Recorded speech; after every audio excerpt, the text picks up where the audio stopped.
உம்முடைய நாமத்துக்கு மகிமை வரப்பண்ணும்.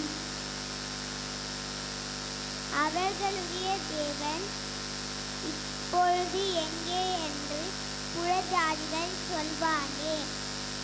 நம்முடைய தேவன் பரலோகத்தில் இருக்கிறார், நமக்கு சித்தமான யாவையும் செய்கிறார்.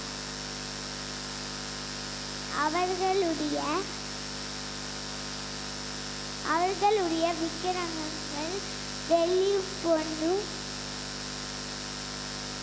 மனுஷனுடைய கைவேலையுமாயிருக்கிறது.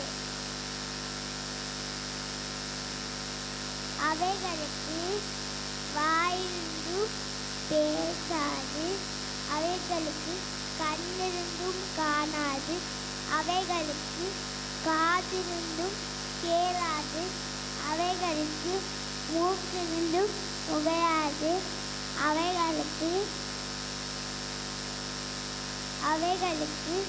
கையிருந்தும் தொடாது, அவைகளுக்கு காலிருந்தும் நடவாது, தங்களுடைய தொண்டையினால் சத்தமிடாது. ஆமென். செவியா